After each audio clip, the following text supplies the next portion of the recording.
Assalamu alaikum wa rahmatullah. Peace be upon you all, and welcome to another Finding Truth podcast. And today we have Dr. Amr Arafa, who is going to talk to us about the miracles of the human skeleton. Dr. Amr is an MD in orthopedics. Dr. Amr, you're with me? Yes, I hear you. And he is also a practicing medical doctor. And so welcome to the show, Amr. Well, thank you for having me. When you first approached me about this broadcast and presentation, I had so many ideas in my head. It's not just about the human skeleton. It's throughout my study of medicine, a lot of things really were very fascinating, and I'm going to share some of the ideas that I've learned and that I find amazing. But of course, the focus will be on the skeleton because that's my field. Yeah. Great. So I'm very anxious to see what you're going to tell us today about what is fascinating about the human skeleton, and maybe you will also show us why it is lending itself to show the greatness of Allah, our creator. Well, yes, well, that's the basic idea. The basic idea is that when you study the human body and you go in depth, you will find that the system is very complex and created in such a way that is so perfect, so confirming with each other, so able to adapt to its surroundings, and really everywhere you study, you will find amazing truths that cannot have happened by coincidence. So when you see this magnitude of things that are so properly designed and organized, you know that chance has no role in this field. And you know that there has to be somebody some being behind this, a creator and a designer. So I think it should lead you to believe in Allah and believe in our creator. Great. So while you are sharing the presentation, there is a hypothesis called the Salem hypothesis, and it says that people who are advocating creation or opposed to evolution by chance and mutation and natural selection are typically, or more probably, you will find them engineers or medical doctors than others. And there is another twist to this hypothesis, that if you find somebody who is advocating creation, who is of a scientific background and opposing evolution, then the odds are that he will be a medical doctor or an engineer. And if he's an engineer, the odds are higher that he's an electrical or an electronics engineer. So we are both very so we're on both ends of the spectrum. This hypothesis to be advocating creation. So I know why engineers believe that God is the creator, because we understand design. And today I'm going to understand from you why medical doctors see the creator in what they see in the human body. So let's go through your presentation. Okay, so now I have shared the screen. I think yeah, it's on the screen now. Yes. Okay. Well, again, it's just a collection of ideas of things that I have wondered about and seen very fascinating, and that I don't believe can happen by chance. So, by the way, a lot of things that I'm going to talk about are very basic things, and people who are listening are of different backgrounds. So definitely you'll find people who will find this very primitive, and other people in other fields who will see it quite clearly. But I try to explain it in details so as to be able to reach out for anybody who doesn't have this background. So at the beginning that I'd like to talk about, and one of the things that really amazed me, is the cell differentiation and the ability of the cell to differentiate into specific cells with a specific structure and function. As we all know, it starts with the zygote entering the sperm entering the ovum and creating the zygote, which has the two nuclei of the father and the mother. And then the cell divides, producing cells that are exactly similar in content, shape, and in every form to the original parent cells. They divide into 2, 4, and more cells, creating what's called the morula, and then after that, the blastula. Then something starts to happen where suddenly some group of cells start to separate in a special area called the inner cell mass, and some other cells start to line themselves in the outer parts, and a cavity is created in the middle. Then this inner cell mass, which is again composed of cells that are exactly similar in shape and structure, they start to develop cavities as well and align themselves in a disc in the center, which is called the embryonic disc. Then the cells start to become different. The cells at the outer layer are called the ectoderm. In the middle layer, they are called the mesoderm. In the inner layer, they are called the endoderm. And these different types of cells will eventually change in their shape and in their structure until they become very highly specialized cells of different tissues. So from the ectoderm, we will get the neuron cells, the cells of the skin. From the endoderm, we will get the lung cells and the secretory cells in general in the body. And from the mesoderm, you'll get the different connective tissue cells, skeletal muscle, skeletal cells, red blood cells, smooth muscles, and other tissues as well.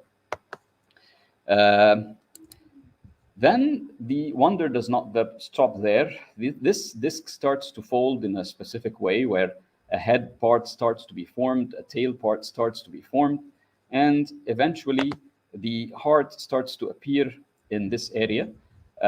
This means that the cells here that were originally similar to the other cells in structure and in DNA content and in everything, they start to differentiate and develop into specialized cells that form the heart. Then the embryo, as we see it here, then the limb buds appear, the upper limb and the lower limb, and eventually you grow up into becoming a full human being with such complexity. So as you see, we start first with a cell that is exactly similar to all other cells, but it differentiates in the end into a cell with a different shape. Here you find a bone cell, an osteocyte. Here you find a nerve cell, and here you find a muscle cell, muscle fiber, which is very long and consists of contractile tissues inside to be able to contract and perform its function. It's not just about the differentiation of the cell itself, but the arrangement and the complexity of the different cells and tissues in each organ. So when you look, for example, at the liver, it is designed in such a way where you have the hepatic lobule, or the liver, that is the functional unit of the liver, with the central vein, and the veins radiate in all directions, with the hepatocytes between the vascular channels. And in the corners, you have what we call the portal triad, with the bile duct and the artery and vein. If you go further, for example, in another tissue like the kidney, which is very complex, you will find that the renal cell differentiates into a very long cell with wide parts and thin parts, and a part that goes down into a loop in the medulla of the kidney and then goes up again. This is called the nephron, or the functional unit of the kidney. It's a very complex cell with very complex different parts, and each part has a specific function in absorbing different electrolytes and getting rid of other electrolytes into the urine, so that when you end up with the urine collected in this duct, you end up with things that you want to get rid of, and you have reabsorbed things that you want to keep. So, this degree of complexity that all starts from the original same cell in the beginning, there has to be some driving force for this.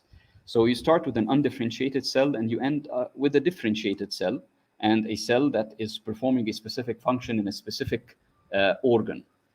Well, scientists tend to explain this cell differentiation with many factors. So it is an amazing phenomenon, but they say it's clear. We know why it's happening. It's happening because there are many factors that stimulate the cell to change into a specific cell. So there is gene regulation with different parts of the gene, the genome itself regulating the transcription of different proteins. We have cell signaling where certain proteins are expressed by the neighboring cells, and these affect the cell and induce it to change into a specific type of cell. Growth factors. You have the asymmetric cell division where the cells divide, but some of the cytoplasmic proteins and cellular proteins are kept in one cell more than the other, and this helps the cell to differentiate. You have the epigenetic factors, the pioneer factors, the transcription factors, DNA methylation, a lot of mechanisms that scientists use to explain how the tissues are induced to develop into a specific type. Okay, so we lost the side show, or No, the slideshow is still okay. We're fine. You're fine?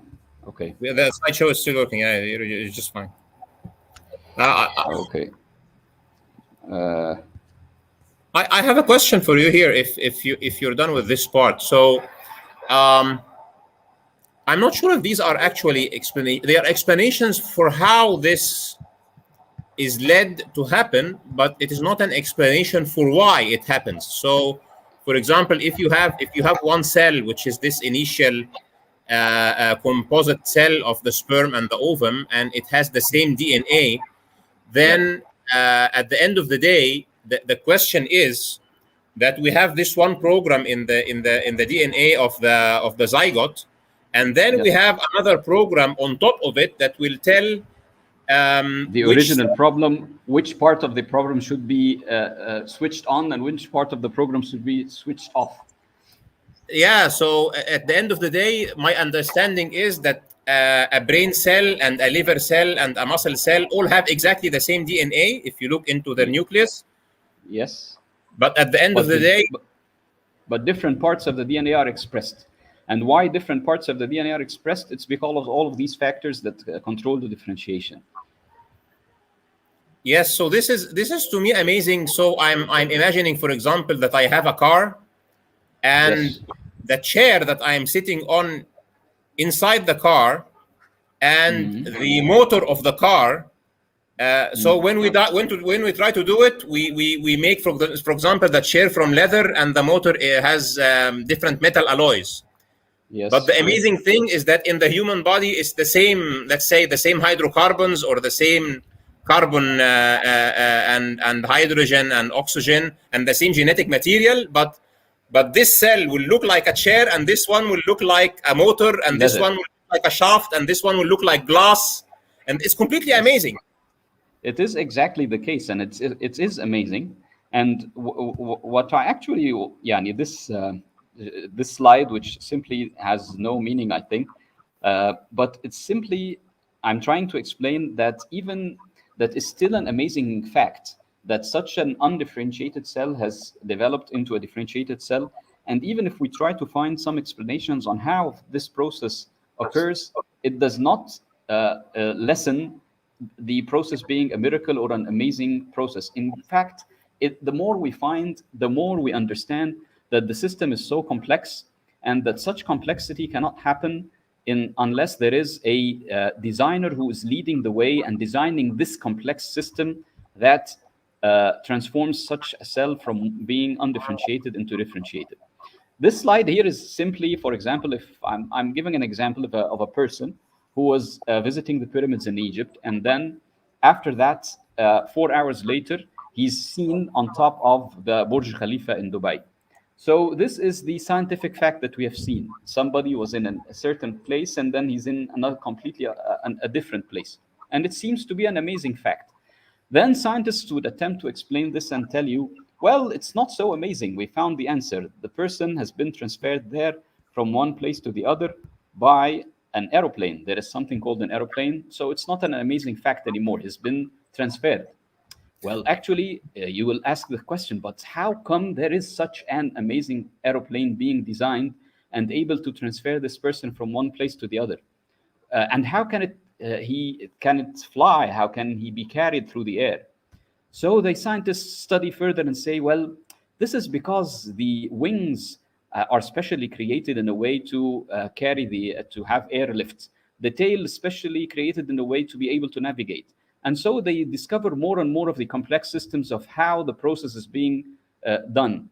And so they prove more and more that there is a designer, there is a creator, there is some being out there that is actually using such complex and intricate details to produce this amazing result that we have seen. So I don't know, is this example such a valid example for you or not? In terms of engineering, yes. Yes, and So, actually, I would like to keep you going through your presentation, but I have seen more doctors who believe in Allah than those who don't. But have you, for example, talked to a medical doctor who does not believe in Allah, and what is what could be his explanation to something like this? How can something like this happen if the DNA into a single unicellular organism is amazing enough, and then when we look at this, it's completely mind-blowing. So how can anybody be a doctor and not believe in Allah? I'm not. Well, actually, the explanation that they give you is that this is the way things are, or this is nature. This is nature's doing, or actually that there is all the evolutionary and ideas and all the ideas that talk about the genetic mutations and the natural selection and so on. All of these things that say that all of these events have happened by trial and error, and they have become selected because they are the favorable events and the favorable outcomes. So that is the explanation that most of them give for such complexity. And actually, maybe you can go ask one of them why I can't explain this on his behalf. Yeah. Anyway, if you'd like, I'll move on. So this was one of the amazing things that I noticed while I was studying the embryological development of human beings early on in my study of medicine.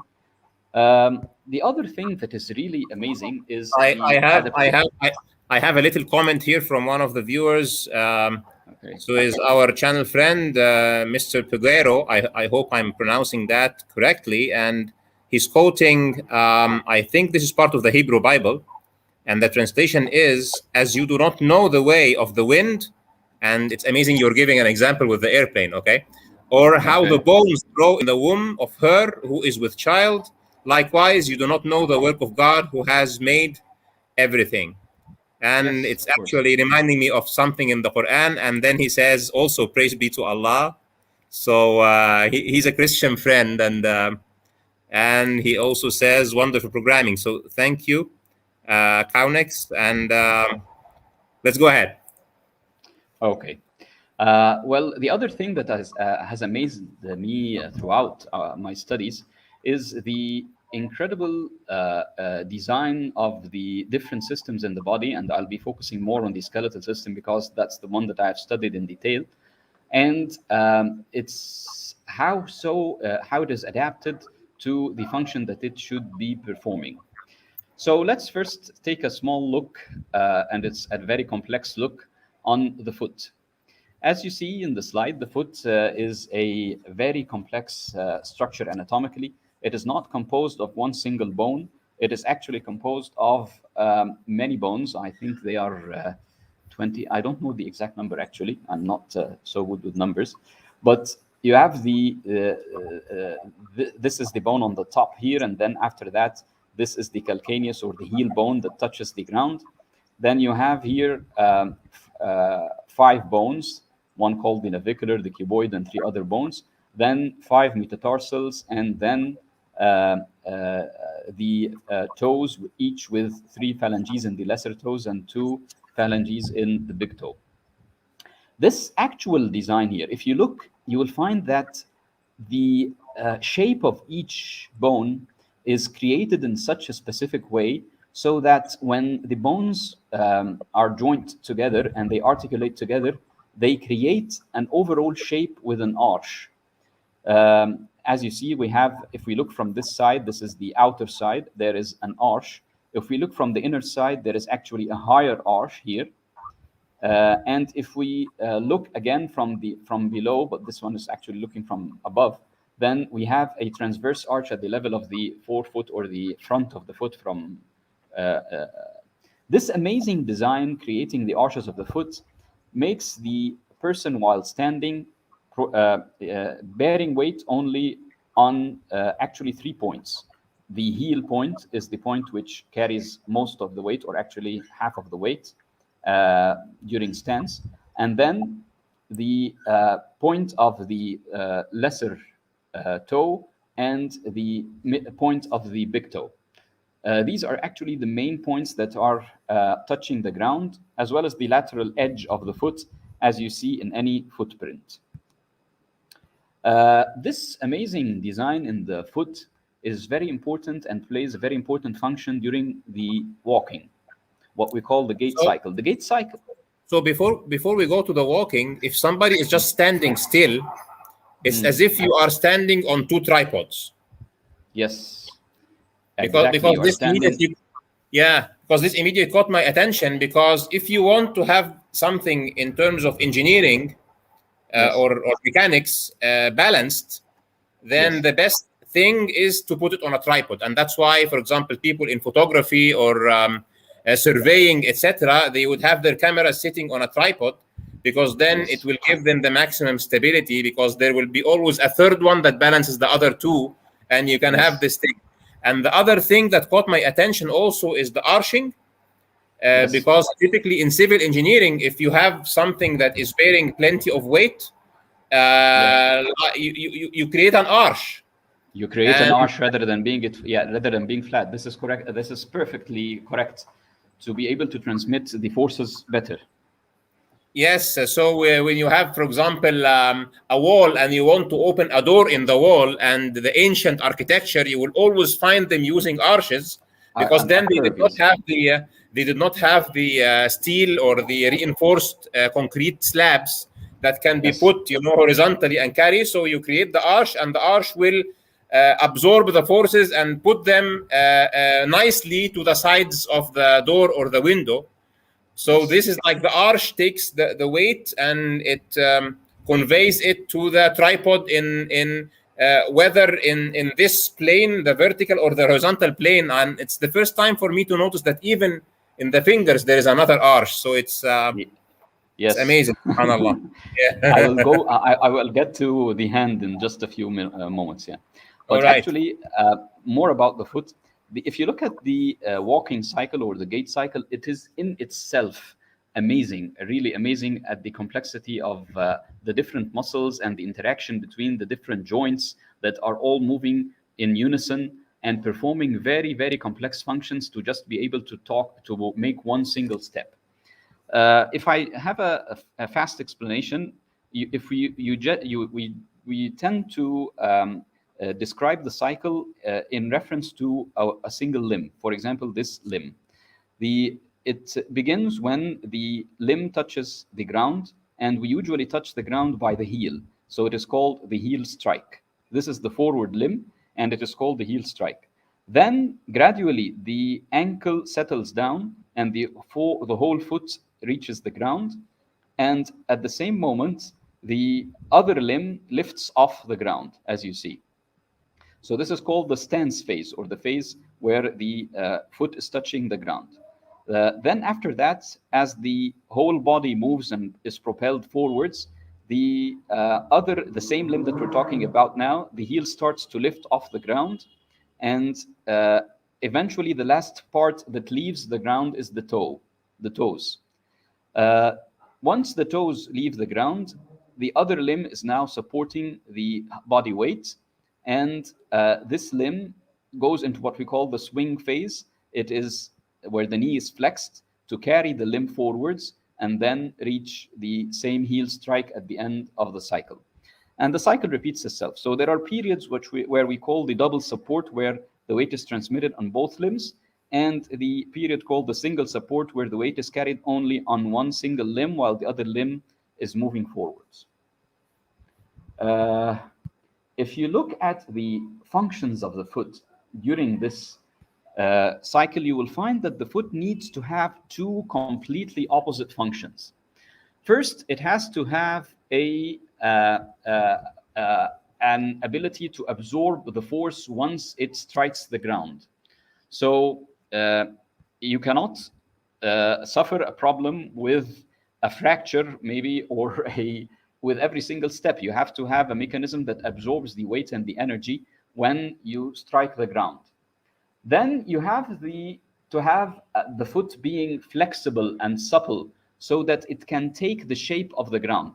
You don't always step on a flat surface. Sometimes the surface is bumpy. Sometimes there is a dip in the surface that you stand on.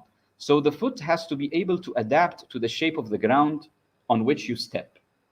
And then after that, with the beginning of the heel of the toe off, or the raising the foot, you will find that the body weight has to be transferred. The whole body weight has to be transferred gradually and propelled off the ground. So the foot has to transform itself now into a rigid lever to be able to transmit the weight and carry on with the forward movements. So it has to be supple, and at the same time, it has to be rigid, which is a very amazing thing.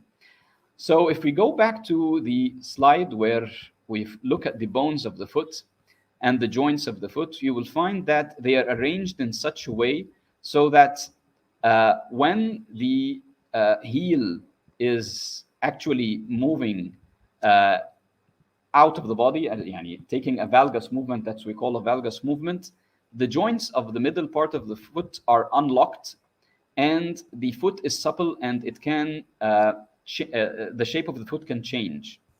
But when the heel moves inwards, what we call inversion, or to the inner side of the body, the joints of the midfoot become locked, and they become transformed as if they are all one single bone. So they become rigid, and this rigid system allows for the transfer of the weight and the forces. So that's why at the beginning of the heel strike, there is a tendency for the calcaneus bone, or the heel bone, is not immediately under the center of the leg. It is to the outer side. This bone, the heel bone, is to the outer side. So when you actually touch the ground, this bone tends to flip to the outside, tends to go into valgus, unlocking this part and helping the foot to become supple. Do you grasp what I'm saying, Ahmed? Yeah, you're referring to the first image on the left, right? Here, yes. Yeah. This one. In this position, the bone flips to the outside, and so it unlocks the middle part of the joint, causing the whole foot to become supple, so that it is prepared well when it touches the ground to be able to adapt to this surface. But to the shape of the surface. Yes, to the shape of the surface. Towards the end of the stance phase, once the heel is elevated from the ground, this bone tends to flip inwards, locking the middle parts of the foot and transforming it into a rigid lever that carries the body weight, and eventually helps the body weight to be transferred to the other limb and to propel forwards. I don't know if it's clear or not, but I mean the intricate design of the bony anatomy here is able to transform the foot from being supple to being rigid. And though they seem to be two opposing factors, yet they are both needed in different parts of the gait cycle. And what is the S shape that is on the lower right? I'm going to go there. Go there. This represents the point of the body weight as in the different parts of the stance phase or the standing cycle, the part of the cycle where you stand. First, the body weight is in the center of the heel. Then it shifts to the outer part of the foot. Then as you approach this part where you tend to raise your heel and start the push-off, the body weight moves more and more towards the inner side until the last part which leaves the ground is the big toe. So the big toe leaves the ground and you start the swing phase or the other phase. Go forward again. This shift of the body weight from the outer part of the foot to the lower part of the foot is actually a function of the differential length of the metatarsals. These metatarsal bones, you will find that the shortest one is the fifth bone. The shortest one is that of the little toe. And this differential length, once you flex the toes, extend the toes because you are pushing off the ground, causes the shift of the body weight towards the big toe in the end.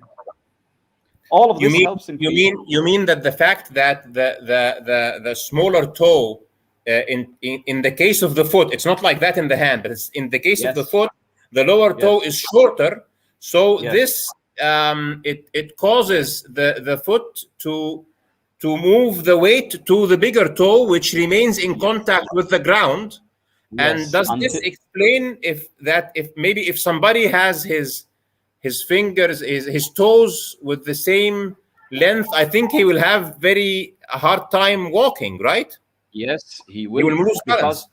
Because once you extend the toes in this stage, you will find that all the heads of the metatarsals are touching the ground at the same moment, and this will not help in the gradual transfer of or the pushing off of the weight off the ground and transferring to the next phase or the swing phase. And that's why, by the way, people who have a problem with their big toe joints here suffer a lot during walking. Huh? Yeah, I can relate to that.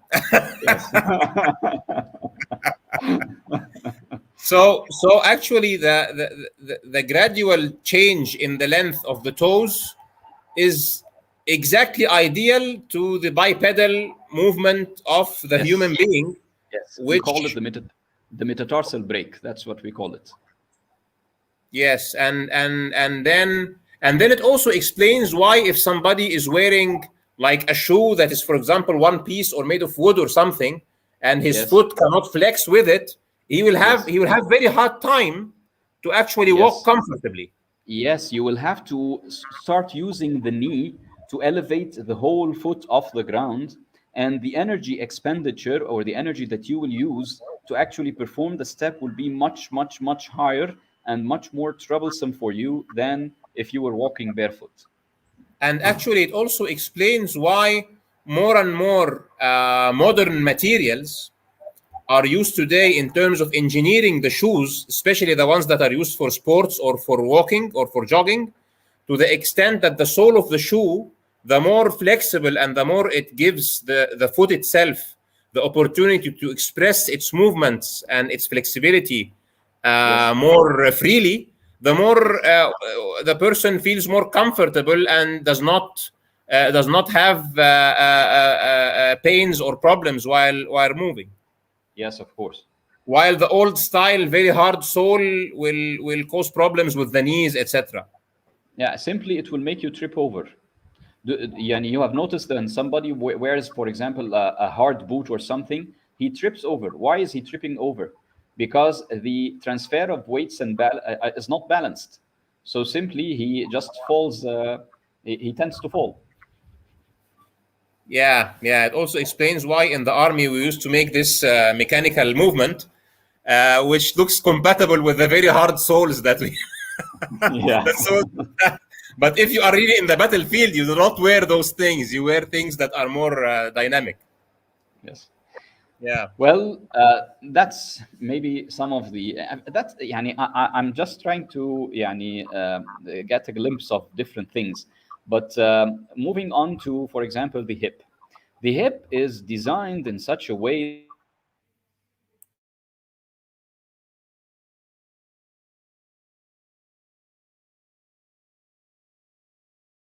that is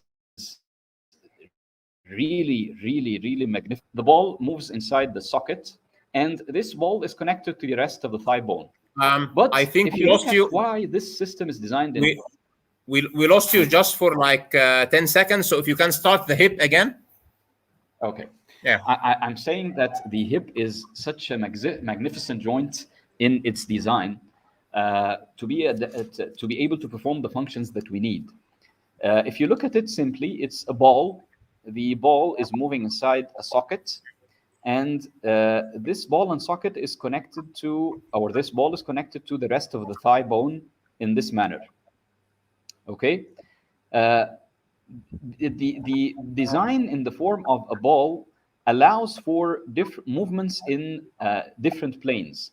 So actually, it allows for movement in almost all planes. So you can move by the axial plane with you can move in all movements: flexion, extension, rotation, abduction. So it allows for the different types of movements that we see in the hip. But again, we need a lot of movement, but we need stability, because the hip joint, again, is designed to transfer the weight of the body. So you have the trunk and the head and so on, all of the rest of the body is above you, and you need to transfer the weight through half of the weight through this hip and the half of the weight through the other hip to reach the ground. So it has to be able to withstand the transmission of weight and be very stable, and at the same time be with this magnificent design that allows for a lot of movement in many directions. And if you notice, Allah, our creator, has designed it in such a way so that the thigh bone is not immediately under the ball. There is an offset here, what we call the neck shaft angle. So he could have, Allah could have created it in a way where you have the ball and immediately under the ball is the rest of the thigh bone. Why is it offset to the outside? Well, actually, I'll give you two reasons. One of them is very obvious. It is put to the outside so that there will be some space in the inside for the muscles and the different tissues of the body in this inner part of the bone of the thigh. And at the same time, to be able to open your pelvis, you need to go to the bathroom, you need perineal care, you need to open this area for to perform a lot of functions. So that's why they are both set out to the outer side or laterally rather than being in the central part. Another amazing thing with this offset is what I will explain in this next slide. If you look at this person here, normally when you are standing on both limbs, the body weight is transmitted through both hips.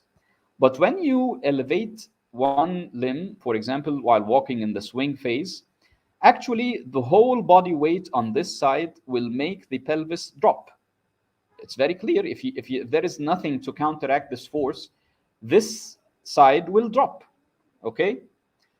To avoid this from dropping, the only thing that you can do would be to sway your whole trunk to the other side. So, Amr, did you change the slide from the one that has the X-ray of the hip to the next one? Yes.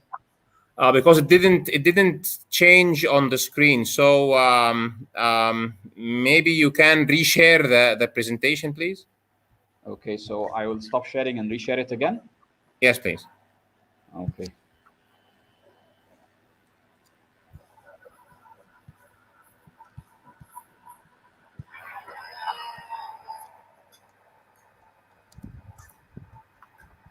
Just a second. It's just taking a few moments.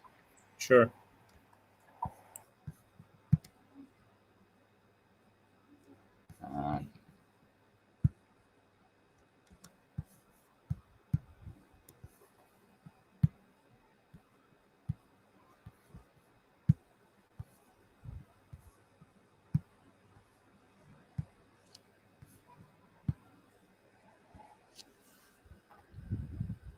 So do you see it now?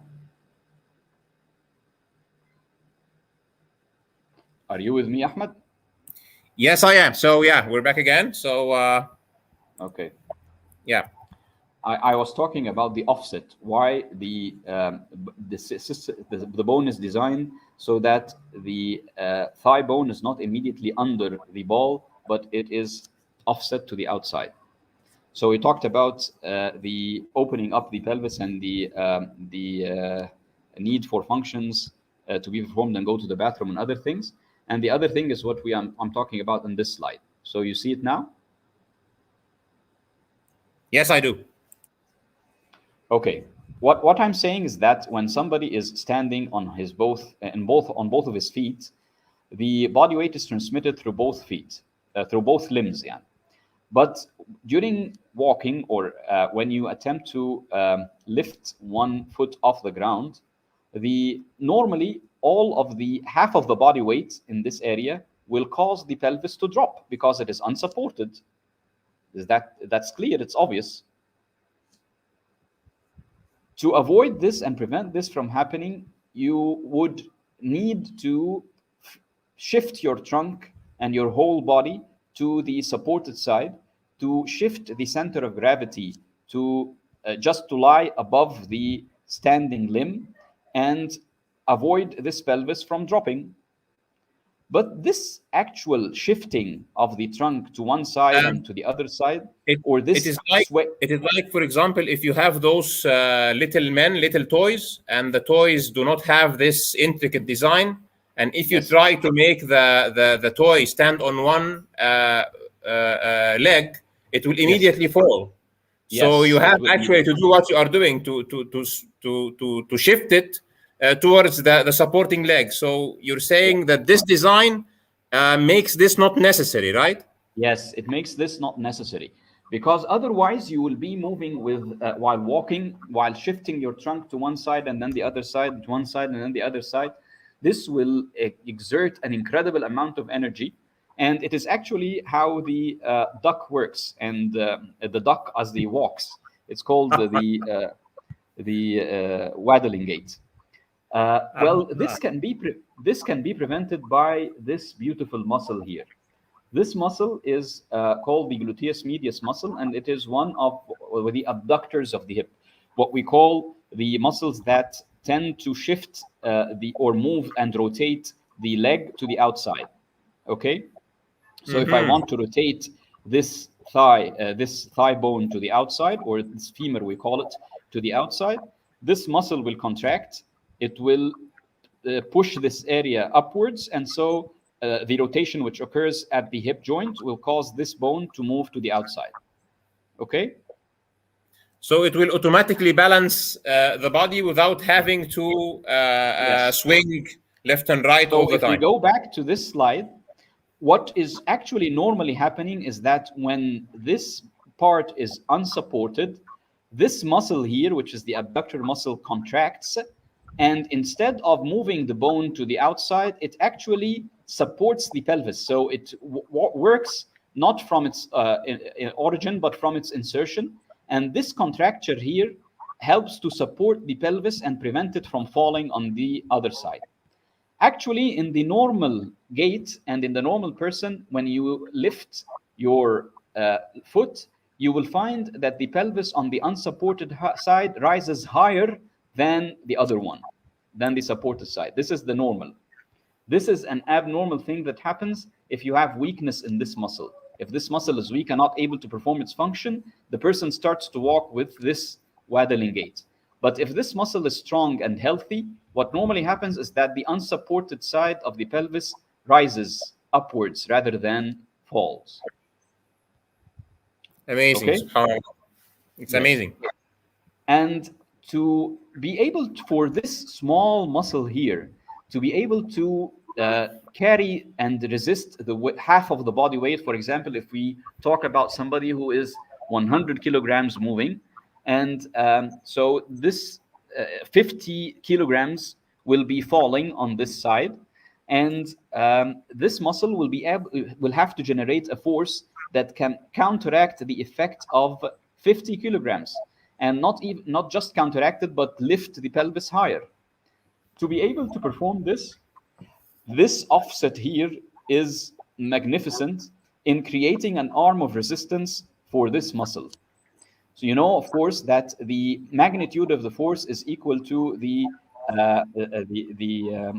moment that is created is equal to the magnitude of the force created by the muscle multiplied by the arm of resistance of the muscle.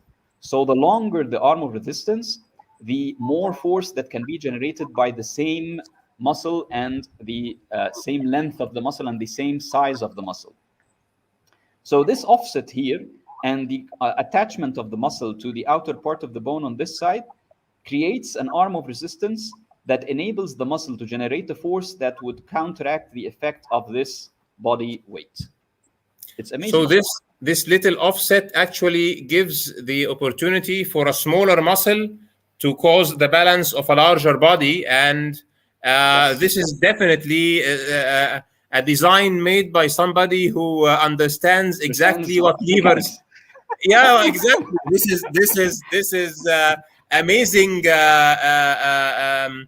design that completely puts in consideration levers and moments and design of to balance a moving system with forces to the extent that we can just move on two legs. And you know what's amazing and completely striking to me is that we are doing this completely unconscious. We're completely unaware of what's happening, and all of this is just like automatically taking place. Yes, and by the way, we know all of this because we see different diseases that are created by when this system fails. For example, there are some developmental problems when the person suffers from a smaller offset. So this person starts to walk with the waddling gait. Or for example, if a person who starts to have a disease that causes this muscle to be weak, so it affects how he walks. The incredible amount of forces that are created on the joint, and at the same time, the joint does not degenerate and does not fail. It can survive repetitive cycles of hundreds and thousands of steps per day for 365 days a year for maybe 80 years, and still the joint has not yet failed. It has withstood the compressive forces and the shear forces and all the different types of forces over the years, and it is still functioning. So it is amazing. I'm just giving an example. There are a lot of much more complex details going on. Here I have a comment from a viewer who says, Chosen One says, some of the atheists claim that the glute muscle is what makes us evolved this way and stand straight through evolutionary processes. So so through they say that it happened through a trial and error system, and it became naturally selected. Haphazardly conforming itself to the rules of the mechanics and the rules of the lever systems and the rules of the physics. Yeah, so natural selection has actually gone to mechanical engineering classes and studied very hard. But it really reminds me now of this ayah in the Quran. يا أيها الإنسان ما غرك بربك الكريم الذي خلقك فسواك فعدلك. It just immediately strikes me. And in English, it says, human being, what has made you, I'm not sure غرك, how should it be translated, but maybe what tempted you away from your generous God or generous Lord, who has created you and proportioned you and set you straight. Yes. And or set you upright. Yes. And the amazing thing is that the next ayah says في أي صورة ما شاء ركبك.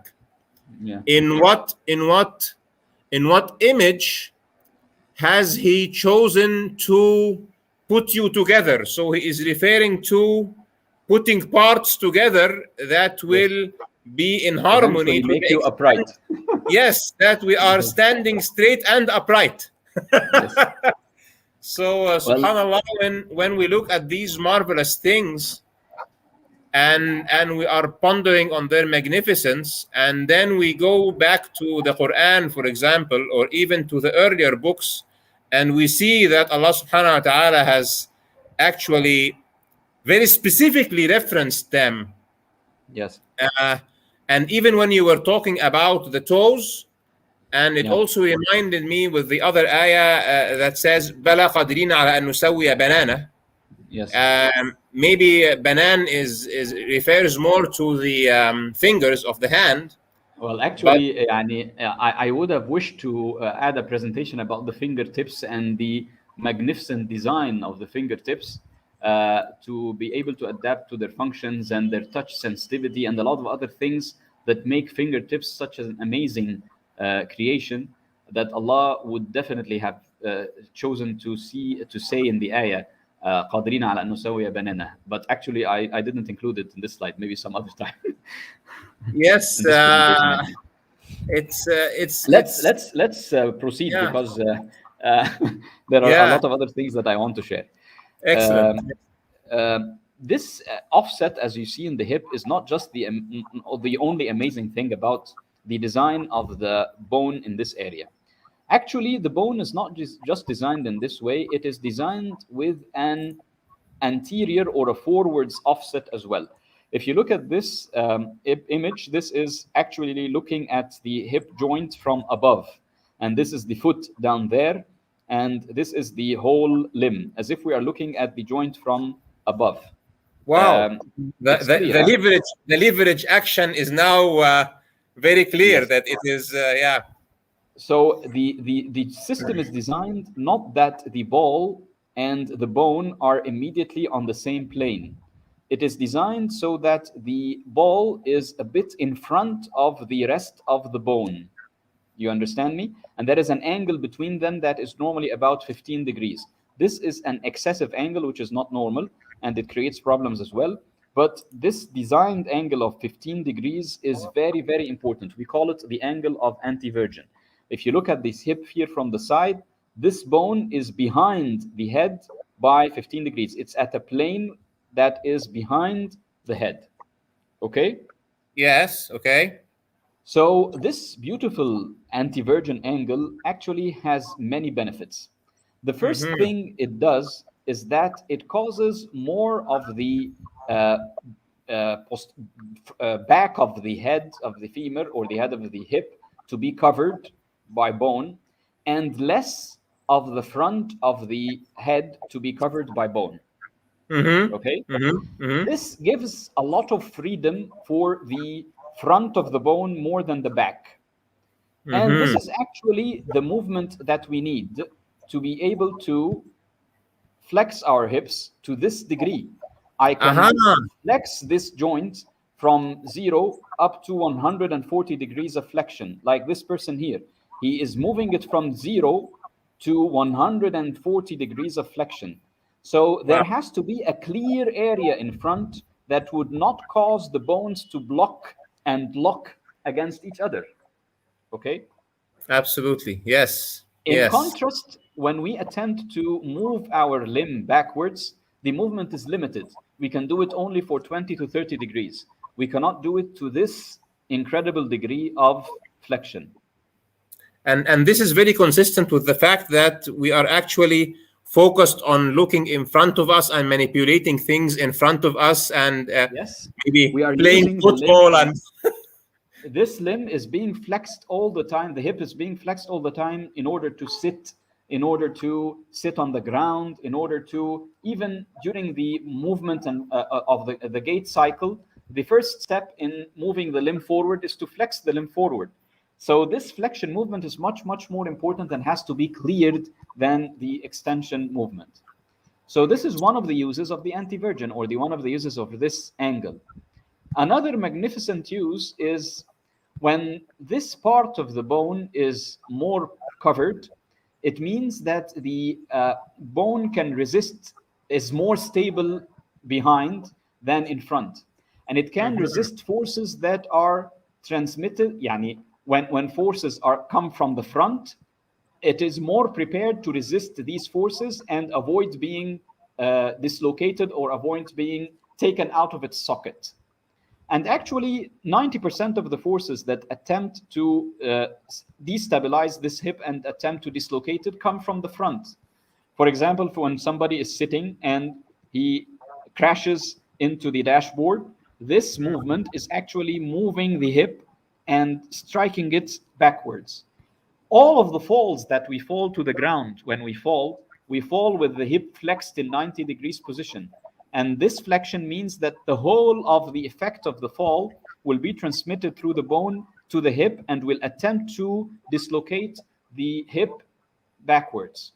But it cannot be dislocated backwards because there is excess bone created in the back more than in the front because of this antivergent angle. So it's magnificent. So it's the human skeleton is built in a way that is very suitable to the way the humans are going to use it, and even to the this incredible interrelation between the structure and the eventual function that we need.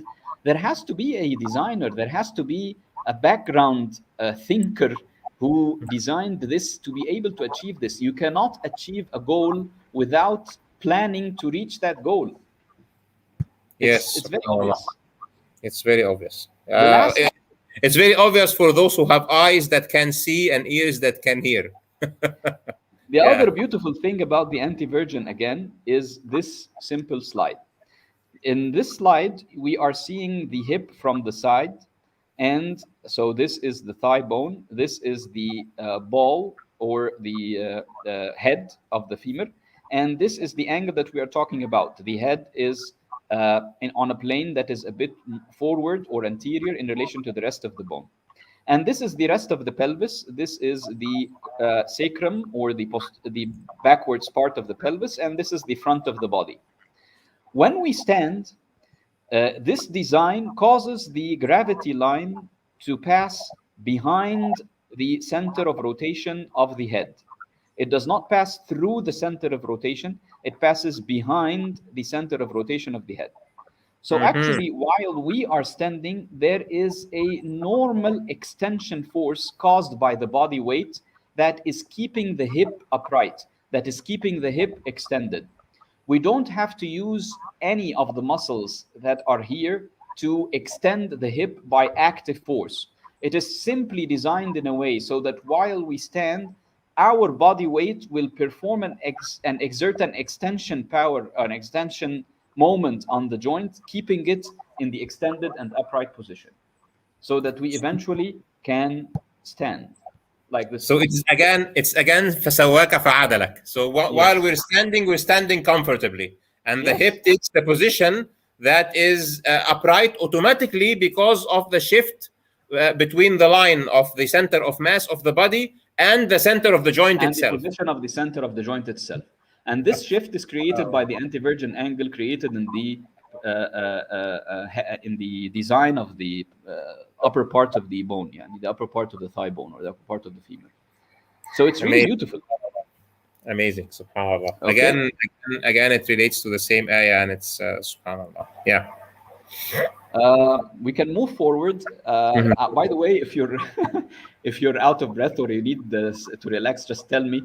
We can take a break or we can stop. But I'm as long as you're not bored, I can go on. No, we can go on, and maybe even later we can partition the video, and some people can watch it all together, or even watch the smaller episodes. So please proceed. Okay, the next amazing thing is the shoulder. So we shifted to the shoulder. The shoulder is designed in such a way that is very close to the hip, but it is different in a lot of things.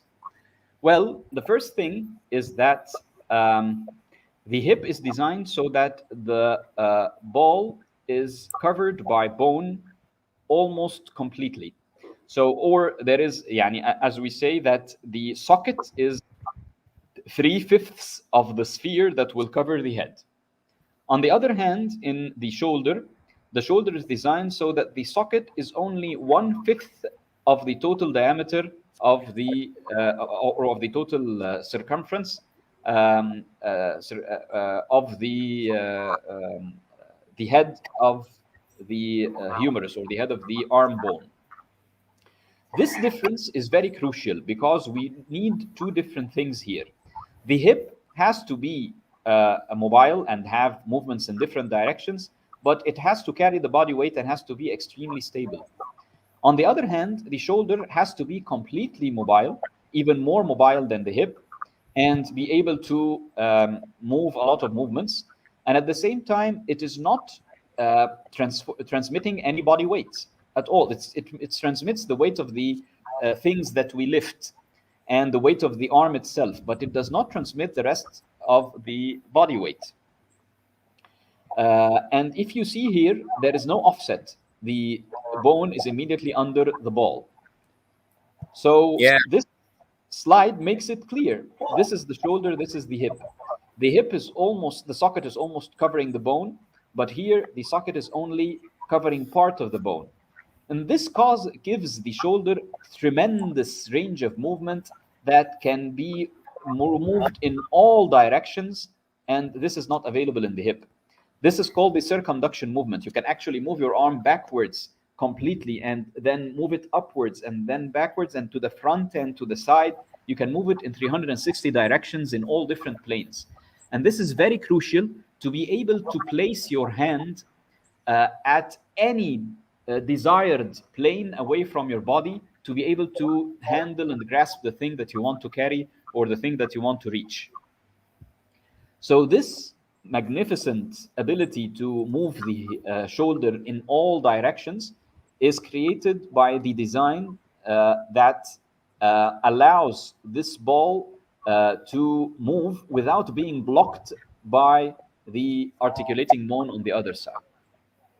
Subhanallah. So complete freedom for the arm and freedom with proper support and balancing for the hip. Yes. But then this complete freedom would create a problem in the shoulder, that this shoulder will be unstable. It will slip by the effect of the weight of the arm. So to avoid this slippage, Allah uses other forces to support the joint. These forces include the muscles. It is surrounded by very powerful muscles: the deltoid muscle, the subscapular muscle this deltoid muscle surrounds the hip from the front, from the side, and from the back, and these other muscles as well. When this muscle attempts to contract, it actually compresses the head towards the glenoid, or it compresses the head of the arm towards the scapula or the shoulder blade. When this muscle attempts to contract, it exerts an upward force as well, compressing an upwards and then inwards force, compressing the head. So with the different movements, the joint is always compressed to keep it stable. Yes. And in addition, there are very strong ligaments to support the joint. Strong ligaments, especially in the back or in the back of the joint, to support the joint. So the bony stability is not very high, but the ligament and the muscle stability that surrounds the shoulder is very high.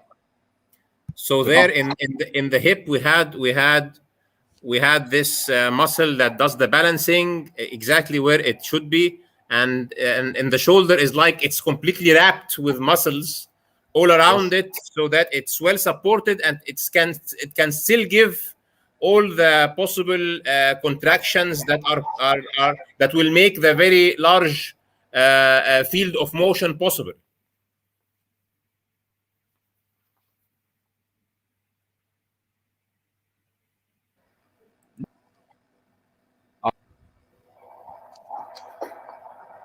Amr, I think we lost your voice for the last 10 seconds. So if you can just, after I completed my question, we lost your voice. Well, maybe I didn't hear the question. Did you ask something? Yeah, it's like the muscles are completely surrounding the shoulder, so it can be Yes, stable yes. and it can give it the range of all possible movements to whatever Movement. direction. Yeah. Yes, yes, this is true. So that was what I wanted to say about the shoulder. If we can move on, Amazing. Amazing. Yes. Amazing. we can have a look at the forearm. We tend to think of the joints of the upper limb as being the shoulder joint, the elbow joint, the wrist joint, and the fingers. But we are forgetting that there is a joint hidden inside the arm, which we call, which is hidden inside the forearm. This joint actually is able to move the hand from looking upwards into looking downwards. Yeah. Like this person Okay. here, he is moving the hammer from this side to the ups and then below. His Yeah. forearm is completely resting on the table, and he's actually moving just his forearm, carrying the hand with it. This movement, we call it the supination movement, to be able to put the palm to the upper side. And this is a movement, we call it the pronation movement, where you put the hand to the dorsal part of the hand, or the back of the hand, to the upper side. So how is this movement possible? And it is possible simply by this design. Instead of making the forearm being composed of one single bone, it is composed of two bones that lie next to each other. One of them is called the ulna. The other one is called the radius.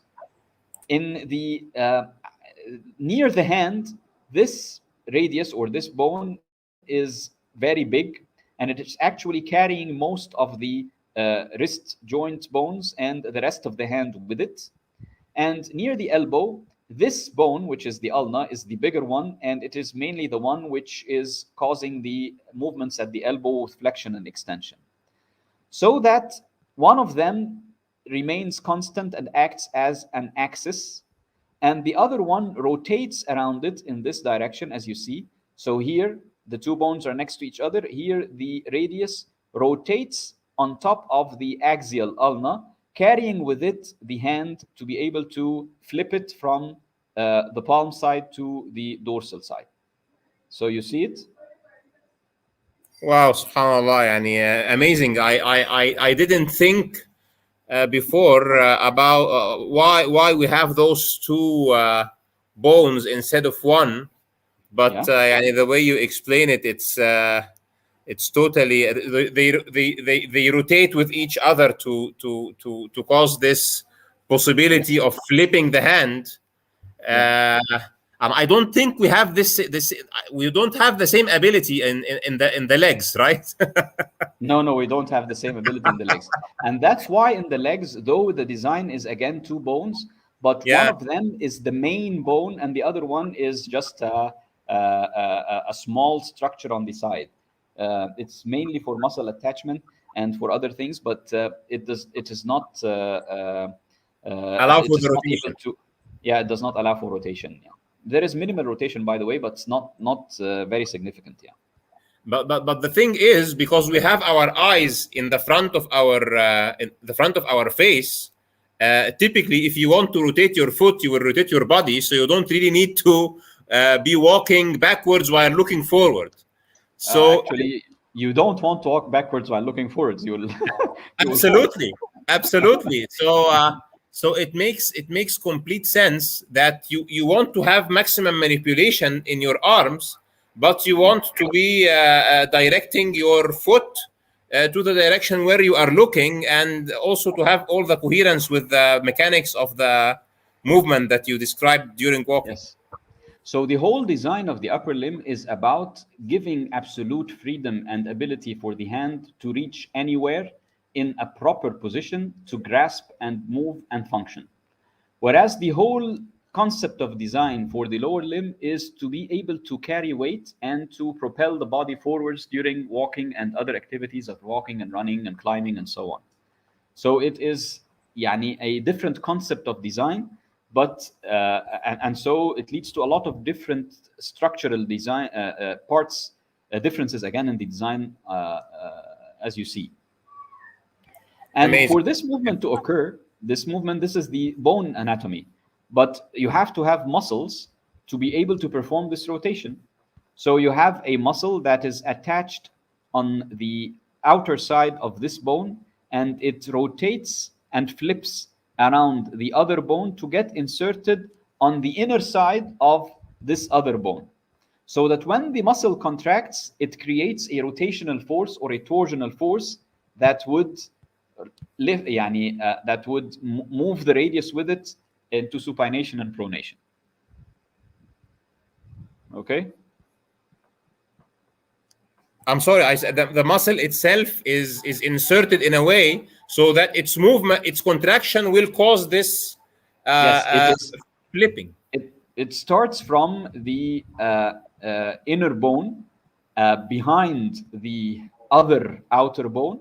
Then it moves and flips around the outer bone and goes to insert on the inner side of this outer bone. Wow. In a rotational fashion, as if it is wrapping it from behind to the inside, so that when it contracts and rotates, it will create a torsional movement that will flip the bone to the outside. Wow. So this is exactly designed to cause this movement just by contracting a muscle.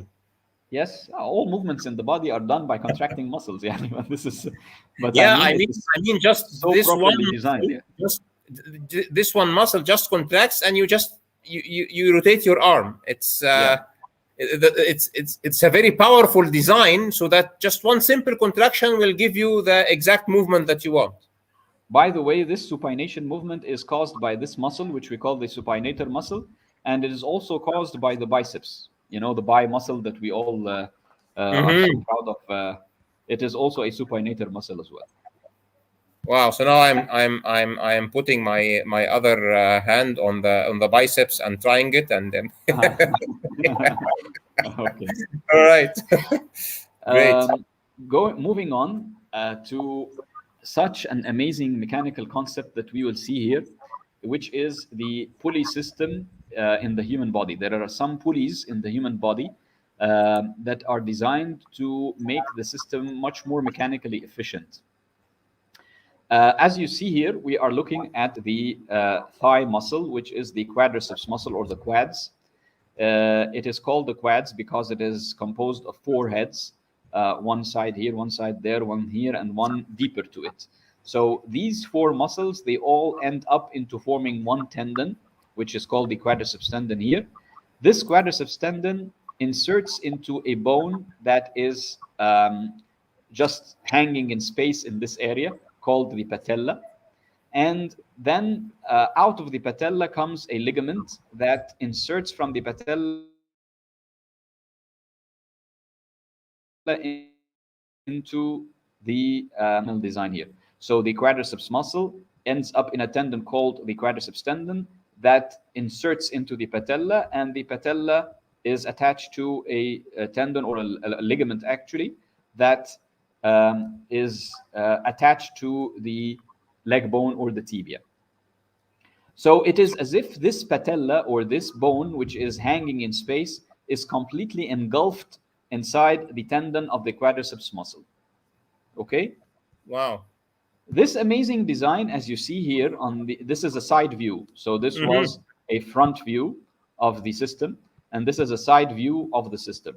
This is the thigh bone, this is the leg bone, this is the knee, this is the patella, this is the quadriceps muscle that we were talking about, and we saw it from the front in the previous slide. It ends up with the tendon that is attached to the patella. I hope the pointer of your mouse, if you can make it a little bigger, if you can do it. If it will be confusing, it's okay. It will. I will have to end the slideshow. Okay. No. It's okay. It's okay. Yeah, fine. So next time we will choose a bigger pointer. Okay. This is the quadriceps muscle. This is the patella, or the bone that we're talking about. And it ends up with the patellar ligament that is attached to the leg. This mechanism we call the quadriceps mechanism. What is the function of this mechanism? The function of this mechanism is that when this muscle contracts, it pushes the leg, it extends the leg, it makes the leg upright, okay? Yes. It extends the leg. So if we have the knee is flexed and this muscle contracts and shortens, it will push the patella, it will pull the patella will pull the leg, and it will extend this slightly flexed position. Okay? Yes. Yes. Well, the beauty of this patella that actually is that this patella is actually a pulley. The only function of the patella, or the primary function of the patella as it is written here, is to act as a pulley. The quadriceps muscle is contracting from here, and because the patella is present, the lever arm of the muscle is increased, thus increasing the strength and the moment again of the rotation that is being created by the same magnitude of force generated by the muscle. Wow. Imagine here, for example, in this slide, if we don't have the patella. So this is the patella here in a normal knee. This is the patella here where this is a knee here where the patella is removed. In this knee, the lever arm of the muscle is short. Yes. In this knee, the lever arm of the muscle is much longer.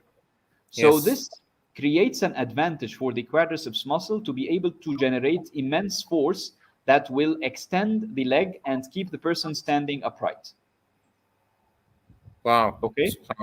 Yes. Another action again is that if the muscle is pushing from the with a shorter arm of resistance, the compressive load on the joint will be very high.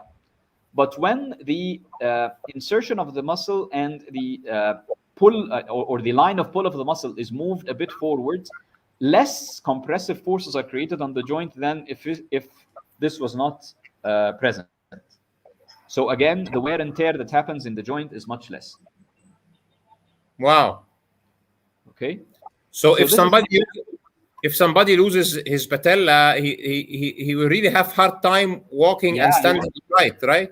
Yes, he will suffer from two problems. He will suffer mainly from weakness in the quadriceps muscle that will cause a limp and maybe an inability to extend the leg completely while walking, and this will create some kind of limp. And there will be increased chances of wear and tear and osteoarthritis of the joints at an earlier age. All right. Subhanallah. Okay. It's simply just by creating a pulley in this area. So this is against a system that is based on the proper design. It cannot be haphazard. Absolutely. If we look at the hand, the main difference here between the human hand and the ape hand is in the direction of the metacarpal bone, which is the first bone for the thumb, and the direction of the thumb. Instead of the thumb being along the same plane with the other fingers and next to them, the thumb is created at a right angle or placed at a right angle in relation to the other metacarpals. And this slight difference allows for magnificent movements to be created, to be done by the hand. It allows for the opposition movements, pinching, opposing with the different fingers. If the thumb was exactly on the same plane with the rest of the fingers, the thumb would have not been able to rotate in order to reach and oppose with the other fingers. Yes.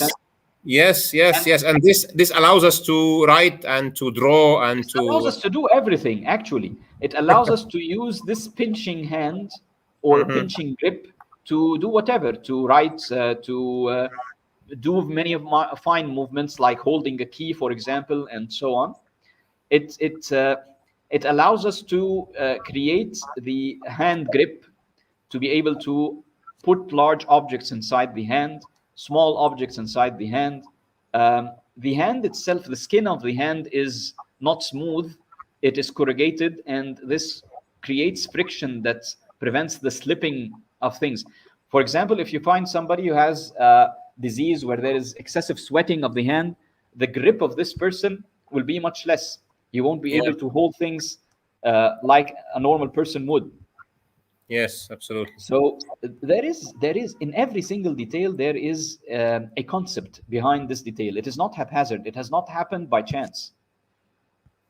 If you look at the tendons, the forearm is there are muscles in the forearm. These are the muscle tissues that end with tendons, and the tendons that control the fingers, the muscle bellies are in the forearm, and then the there is no space here to to have enough muscle, to have enough meat to give all the movements and power that you need.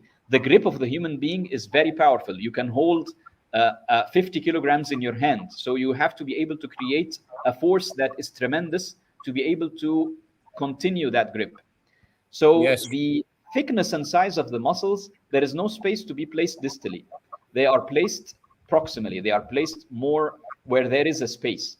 And the length of the tendons is designed in such a way so that the movement of the tendons will allow for this grip to occur.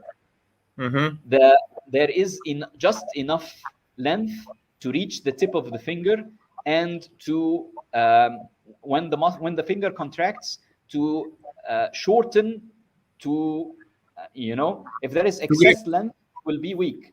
If there isn't enough length, it will not achieve the movement you want. So it is designed in such a way that this movement can happen. And there is a balance between the length of the tendons on the front and the length of the tendons on the back. Because when you actually flex the finger, the tendons on the back have to be able to be stretched to an increased length. And the opposite is the same. Okay, so there is a balance between the length of these two structures, the ones on the front and the ones on the back.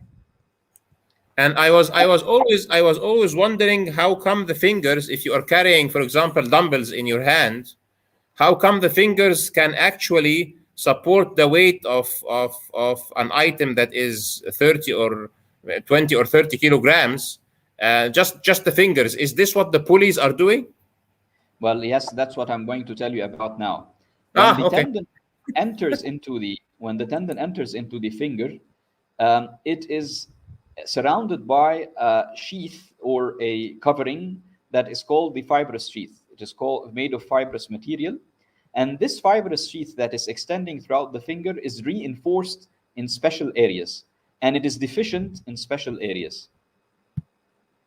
If you look at it here, it is deficient in certain areas like this area, and reinforced by in other areas that we call the pulleys. Wow. In the fibrous sheath. As you see it in this example here, the tendon is removed from the inside, just showing you the sheath. Okay. In the parts where the joint is present, you will find that the sheath is defective, so that when you flex, there will be space and laxity enough to allow for the bending to occur. There is clearance. Yes, there is clearance. So in front of the joints, there is clearance for this movement to occur. At the same time, this pulley system is very important to prevent this movement that we call bowstringing. If these pulleys are not present and this sheath is not present, when the muscle contracts, the tendon will just simply dislocate away from its position, what we call bowstringing, like the string of the bow, rather than exert the whole movement in flexing the joint. So when you find somebody who has a ruptured pulley, this person will not be able to flex his finger completely like a normal person would. So this the sheath is guiding the tendon to the extent that it can cause the complete flexion of the fingers, so that we can have a full grip. Yes, it is keeping the tendon next to the joint, that it is actually moving and rotating. Notice here that we are not talking about the lever arm, because the muscle is not here. This is just a rope. This is just a tendon. The muscle is actually in the forearm. So it is not about increasing the lever arm now. It's just about increasing the torque of the movement as much as we can by keeping the tendon fixed to the bone that it is moving. the way I understand this is that this orange tendon gets like pulled. It is pulled by contraction of the muscle. Yeah, towards the arm, and because it is led by those green things, the pulling movement causes the curvature of the fingers. So the linear pull of the tendon towards the arm will cause the circular grip of the fingers. Yes, if you look, for example, if you imagine that these green structures are all ruptured and they are not there, what will happen when this orange tendon is shortened and pulled to the outside? Instead of moving these joints, it will simply move in space and go out. It will not move these joints. So why is it moving the joints here? Because it is kept close to the joint and fixed to the joint by these pulleys. Yes, subhanAllah, absolutely amazing. And all of those things, like you were saying in the beginning, they form in the human being while the embryo is becoming a fully grown person, getting proportioned and getting put together in very small, intricate parts until we are this magnificent creature, subhanAllah. Yes. The next part, I'm sure you're getting tired. No, fine. I'm sure we are going to make this into chapters and issue it like the chapter of the feet, of the hips, of the shoulder, the forearm, the pulleys, and then the hand, and so I have an idea about Okay. All right, so just go ahead. And maybe I think we have 15 more minutes or something. Yeah. So these are some examples about the beauty of the design in the gross structures and the gross anatomy. But when we look more on the microscopic level, you will find such amazing designs as well in the choice of the materials that are being used to give you the function that is required from this tissue. So if we take a cross section, for example, in a piece of bone, you will find it looking this way. It is organized in such a way with circular patterns in this way. And actually, these circular patterns are the hard bone structure. Okay, we call it the bone matrix. And these tiny black areas are the bone cells. Okay. And in this central part, there is the blood vessel that supplies all of this with blood. It looks like a tree. Yeah, it's very close to the tree. Yes. Yeah, subhanAllah. And it performs the same function, actually. You have to, it is a system that is designed for support, to create a backbone, to create a rigid structure that would support the weight and support all the forces that are created by the muscles to allow for movements at the joints. So in this cross section, for example, this is another example here. There is the central vessels in the central part, and then the circular layers of bone with muscle, with bone cells in between. If you look at the bone itself, I mean these circular layers of bone, what are they formed of? These circular layers of bone are called the bone matrix. And the bone matrix or the bone matrix is actually being secreted by the bone cells, not specifically by the osteocytes, but by the bone cells in general. Okay, there are different types of bone cells. So this secreted matrix is designed of a mesh or a network of collagen fibers, a network of filaments. Okay, and these network of filaments entrap in their pores calcium phosphate crystals that are insoluble. So the structure is based on a mesh of filaments formed of collagen that entrap a very high concentration of insoluble calcium phosphate crystals that give the bone its stiffness and rigidity. Okay? Subhanallah. The beauty of this design, we will appreciate it in the next few slides. So you're telling me that the bone is like flesh with calcium entrapped in it. Yes, more or less. exactly. Yes, it is flesh with calcium entrapped inside of it, and it is highly vascular. It contains very, very, very vascular, a lot of many vascular channels and vessels, and that's why when you get a fracture in a bone, you bleed. There is a tremendous loss of blood from the bone, because though it seems as if it is a non-living tissue, but it is actually living, and it is actually regenerating itself all the time. It's actually being worn out by the forces to which it is exposed, and being broken down and building itself all the time and renewing itself all the time to maintain its power and its stiffness. So it is highly vascular, it is highly active, and it is actually doing tremendous work in the background to keep itself this way.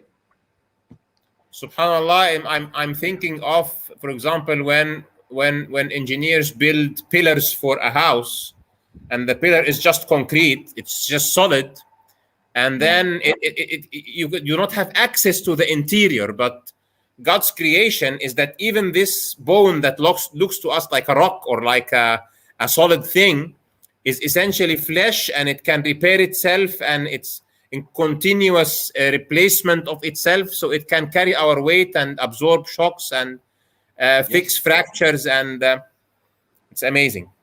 Yes. Yeah. SubhanAllah. The beauty of this design will become apparent in the next few slides. But we have two different types of bone. The whole bone structure that we see grossly is not it is composed of an outer layer of compact bone that is the same design of this bone here, called the compact bone, and an inner layer of what we call spongy bone.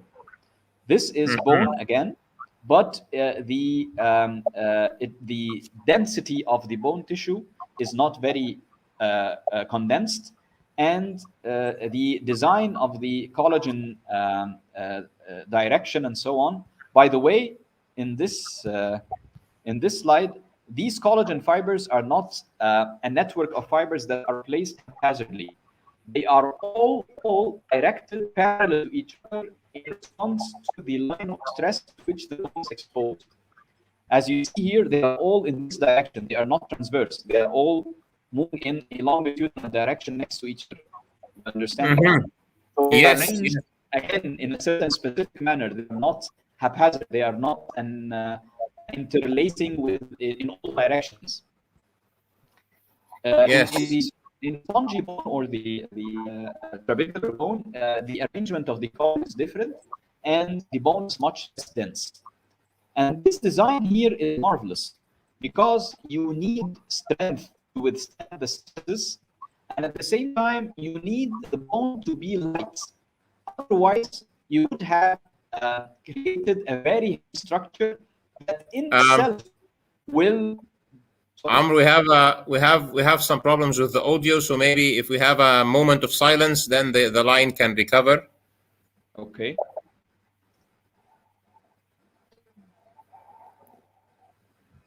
Yeah, let's try now. Okay. Do you hear me quite well? Yeah, now it's good. Okay. So I was talking about the design of the bone on the outside, the final shape of the bone. The bone is not whole. It is made of an outer compact layer and an inner spongy layer. And the idea here is to be able to create a stiff structure and at the same time not be heavy. This inner structure is much lighter, and it is very important for the whole bone eventually to be light, strong, but light.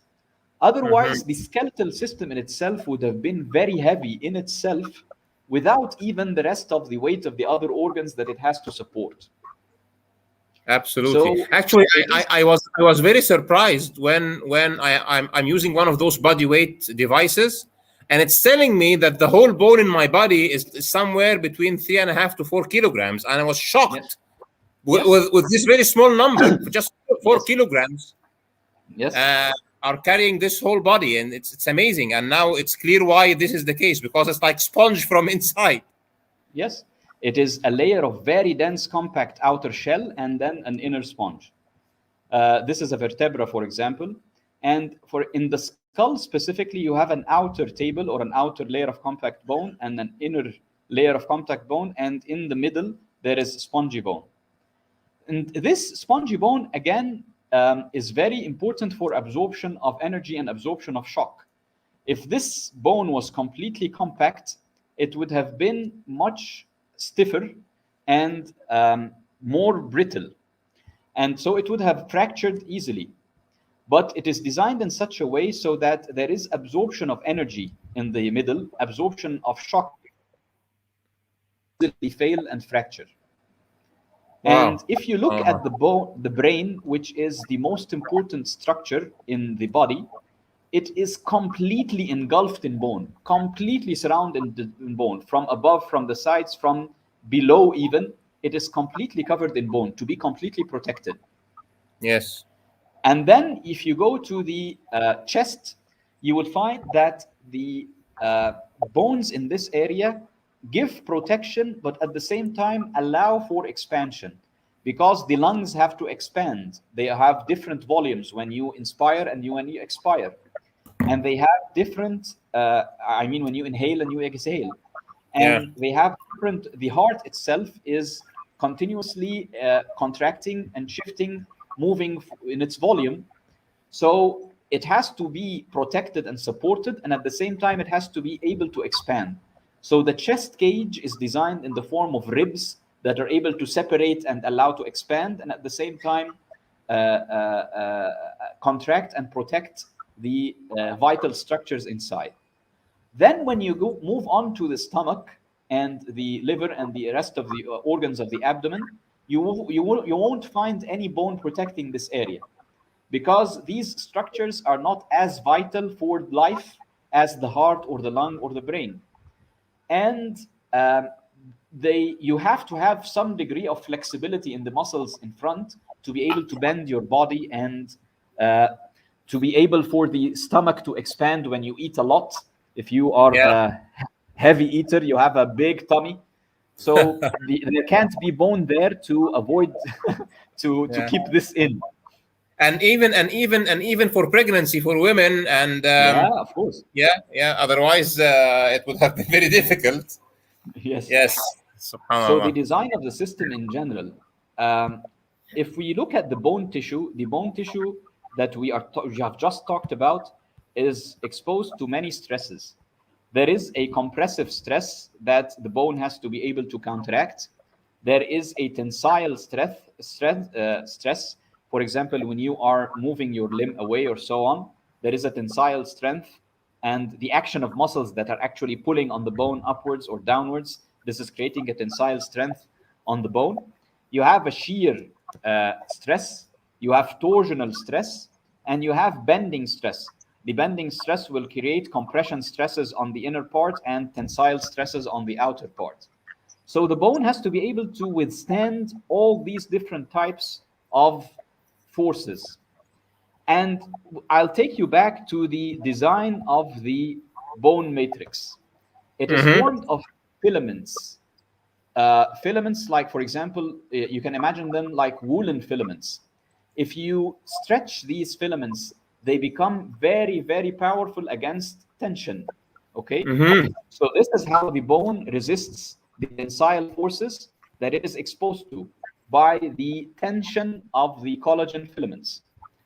At the same time, because calcium as a mineral, it will never sustain tension. It will sustain compression only. Of course. And the compressive strength of the bone is from the calcium, insoluble calcium pyrophosphate crystals. So this incredible design of the matrix is so amazing to be able to resist both the tensile forces and the compression forces to which the bone is exposed. Okay.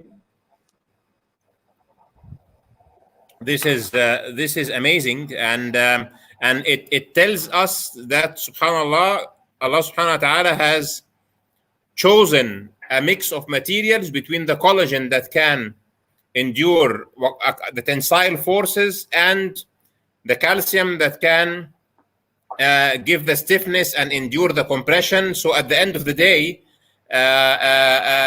we have this. It's like reinforced concrete. You have the metal beams, and you have the concrete.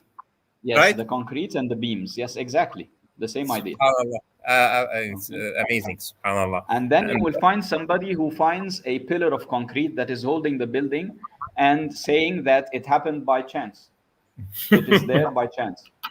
It's there by chance, and you have the exact correct type of metal, and you have the exact correct type of cement and everything, and this is somebody discovered the formula. No, the building itself discovered the formula by chance. By the way, I'd like to tell you that there is there is even much more complex details in this. For example, the calcium phosphate crystals are insoluble because the pH of the surrounding medium is just balanced enough to control the solubility product of the calcium and the phosphate together. If the pH changes, the calcium phosphate will be more insoluble, and the person will turn into chalk. The person will turn into a stone. And if the pH shifts to the other side, the more of the calcium and phosphorus will be insoluble, will be more soluble, I guess. And there you wouldn't have enough calcium phosphate to make the bone strong enough to withstand the compressive forces. So again, there is a whole mechanism controlling the pH of the medium surrounding the matrix to keep the just correct amount of calcium phosphate that you need for this balance. Wow, subhanAllah. So even it's not only the right constituents, but the right constituents again with the right proportions. So you would always have the right properties. Yes. And again, this is a living tissue that is continuously changing. So there are the effects of the metabolism that are being excreted. There are hydrogen ions that will attempt to increase the pH that have to be taken away. You have to, this is a living tissue. It's not just something that was designed and left. It is designed and being continuously and always active to be maintained in this situation. SubhanAllah, amazing. So engineering on the mechanical and chemical properties and selection of materials and all working together. Yes. If you look at, so now we talked about the tensile strength and the compressive strength. So what about the torsional strength? Well, the torsional strength is a factor of this design of the cylinder. It is designed as a hollow cylinder with a hollow part inside. Because the torsional strength of any material is a factor of the diameter rather than the density of the tissue. Which slide should we have in front of us now? The one that has 4 pictures or something else? No, something else. So it didn't flip. So I think we'll need to share it again. Okay. Yeah. Aren't you bored enough? Not enough, no. Actually, I'm not bored at all. I didn't expect actually for it to. I didn't think that it would be that long. Yeah. But I hope you're enjoying it as much as I'm enjoying presenting it. I'm enjoying it very much, and definitely I know some of the audience cannot stay for 2 hours, but we'll even partition it so they can see it in chunks. Inshallah. I'm just sharing it again. Yeah.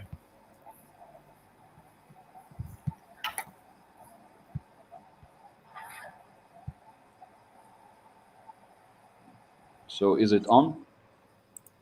Yes. Which one was the one before that? Yes, this one. Wow, we didn't see that one too. So this was the one about the tension and the compression and the torsion. All right. Yeah. Yeah, it wasn't there. No. I was discussing. Okay. I was when I talked about the bone being exposed to different stresses. There is a compressive stress. There is the tensile strength. when it is being pulled out by the muscles, and when you move the arm away, for example. There is the shear stress, there is the torsional stress, and there is the bending stress with creating compressive forces on the inner side and tensile forces on the outer side. So we talked about resistance to compression by the calcium phosphate crystals. We talked about the resistance to tension by the collagen fibers. About the torsional resistance is designed by the shape of the bone. It is designed in the form of a cylinder that is hollow. So this hollow part is very important because it, again, makes the bone much lighter, and it creates space for the bone marrow to be there. And the bone marrow is very important for many functions, including the production of most of the blood cells in the body, in the blood. And at the same time, it does not compromise the torsional ability of the bone to resist the torsional stress, because the function, the torsional power or the torsional strength, I mean, is proportional to the diameter of the cylinder rather than to the solidity or the density of the cylinder itself. Wow, subhanallah. Do you know that palm trees are designed this way? And do you also know that all those lamp posts in the street, you will have the lamp post, it will have it's like a cylinder, and it's always hollow from inside. So we never design lamp posts to be like very small diameter metal sticks, like a beam. They are always hollow cylinders, because this is what gives it strength. So subhanallah. So this, we can see this again in the design of the shape of the bone itself. The last thing about the properties of the bone material itself is the idea that the bone is not a solid structure, and it is not a liquid structure. It is actually a solid and liquid structure. There are solid elements there, like the calcium phosphate, for example, and there are liquid structures there, like water and blood and other things. And there is the collagen, which is, let's say, a solid structure with a lot of water in it, so it is semi-solid again. So you end up with a material that is viscoelastic. So it is a material that has the advantages of the elastic materials in general, the solid elastic materials in general, and a structure that has the advantages of the viscous materials in general. So it has the advantages of both materials. The viscoelastic properties of any viscoelastic material adds to the property what we call time-dependent loading, or the it affects the stress-strain curve of the tissue itself or the material itself, so that there is an effect of time loading. For example, if you load the force rapidly, the bone will become stiffer and will so be more able to resist than if you load it slowly. Okay, this difference in time will change the quality of the or the reaction of the bone to the stress that is loaded upon it. So you have something called creep and something called relaxation, and this is in the physics of any material, actually, of any viscoelastic material. Yeah, there is something called stress relaxation. As time passes by, in response to a constant strain and a constant deformation, the stress inside the bone gradually drops. The stress is defined as the forces per unit measurement. I mean, per unit density, per unit of the material itself. The strain is the elongation in proportion to the original length of the material. So again, there is stress relaxation. So with constant application of strain, the stress gradually drops. This is one of the properties of the viscoelastic materials. And you can imagine if you are standing for half an hour or standing for 20 minutes or standing for 1 hour, and you are applying stresses that cause some degree of deformation on the bone. And yet, as time passes by, and with the same deformation there, the stresses inside the bone drop. They tend to drop with time. This is because it is a viscoelastic material. Okay. Wow. So again, what I understand here is that the material composition of the bone will give us the ability to stand, for example, for a long time without the bone crashing under, without the bone accumulating stress. And yes, in the same time, the other curve on the left will give, if I understood it well, will give the bone the ability to absorb sudden application of forces, like if you jump, for example, or you get an impact. yes. So it will react with. It's just like when you slap your hand on the surface of water, the water will react like as if it's a solid. Yes, it will be able to withstand higher force because you applied the force rapidly. Suddenly, so this time-dependent changes in the response of the tissue in relation to the forces that are applied, this time dependency is a property of the viscous materials. So when you add it to the solid material, you get the advantages of both materials, viscous and elastic materials or solid materials at the same time. Wow, subhanallah. Never heard somebody explain this before. So this is amazing, subhanallah. So we can stand for long, and we can also absorb shocks. Yes. So again, so maybe this is the last part in how the design of the different structures in the body is so amazing on the gross level and on the microscopic level, and how the system is so adapted to the function that is needed in a way that really does not allow the theory of chance to be there. There has to be a designer, there has to be a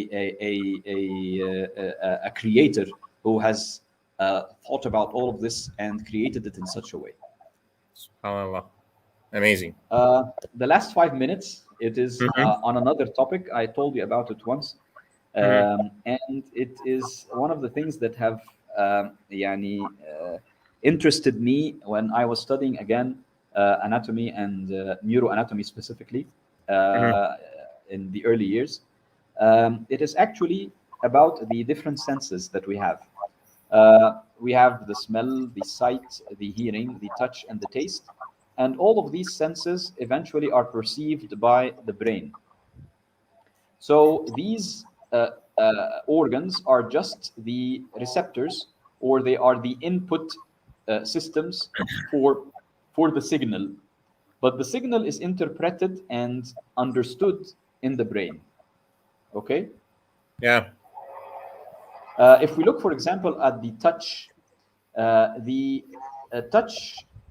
nerve fibers that are in the skin have a specific structure in the end. These different structures are called the receptors, or the touch receptors, and they are created in such a way to respond to the mechanical stimuli of pressure and differential pressure to be able to feel the touch, light touch, heavy pressure or heavy touch, vibration, stretch, and so on. Okay? The receptors then send the signals through muscle fibers. So the receptors in the skin send the signal through nerve fibers, They send the signal through nerve fibers that pass through the spinal cord. And there are actually 2 neurons in the pathway. And they end up by sending, this is the other neuron or the other nerve cell, by ending up and sending the signal to the body of the second neuron or this body of the second nerve cell, which is in the cortex of the brain. Okay? Yeah. So this is the sensory pathway and how this area gets the signal and perceives the touch signal. Okay? Yeah. Another example, for example, is the eye. You have specially designed receptors that are sensitive to light. They are called the cones and the rods, and they are present in the retina. When they are exposed to the light that is coming, certain chemical changes occur that get them stimulated and initiate an impulse. This impulse is passed through the nerve fiber and through the optic nerve until it reaches the brain. Okay? Yes. Again, this is the example. The optic nerve comes from this eye and from this eye. And by the way, there is exchange of some of the optic fibers from this eye to the other eye, called the optic chiasma, and then they end up by reaching the nerve cells in the posterior part or the back part of the brain. Okay, this is called the visual area or the visual cortex. So how is the nerve signal propagated? Actually, if you look at the nerve fiber, and you will find that normally there is a differential distribution of ions on the outside and the inside of the nerve cell. This is the cell membrane, and there is a differential concentration of the cations and the anions on the outside and the inside, creating a constant negative charge on the inside and a constant positive charge on the outside. This is called the resting potential, the differential electricity or the differential voltage that is there because of the different concentrations of the cations and the anions. And of course, this balance of differential concentration is being prepared through many specific mechanisms, including channels of sodium and channels of calcium, potassium, and so on. Okay? Once the stimulus needs to be transmitted, there is sudden exchange of potassium to the outside, and this will reverse the signal, creating negative. It's not just a move of potassium, it's again movement of potassium and sodium and calcium. Anyway, it causes reversal of the signal, or what we call depolarization, so that now the inside is positively charged and the outside is negatively charged. And because there is the positive and the negative tend to attract, there is propagation of this depolarization signal throughout the nerve until it reaches the nerve cell in the end, the body of the nerve cell in the end.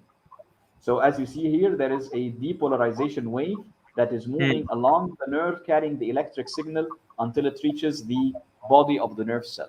This is what we call the action potential and how the nerve or the electric signal is transmitted.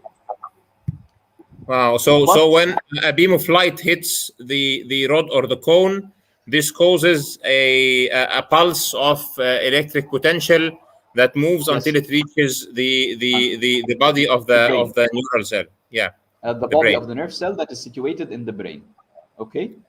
And this whole axon is actually an elongation for one cell? Yes. This it is whole one single cell. Actually, in the it is two cells. It is what we call a two neuron pathway. Okay. So this is one cell and this is the other cell. Okay. One cell carries it to the inside of the brain, and the other one carries it to the posterior part. Yes. Okay. And there is a synapse in the middle between the two cells. When they reach the nerve cell, you perceive and understand that you have seen a visual image and that light has reached, and light is present somewhere. You see an image. Okay. Yes. What was really amazing for me is that, and I still find it amazing, and I haven't found any scientist trying to explain this, is that this is the shape and the structure and the function of the nerve cell that is situated in the back of the brain. And this is the shape and the structure and the shape and the function of the nerve cell that is situated in the sensory area and the temporal area. So they are exactly the same.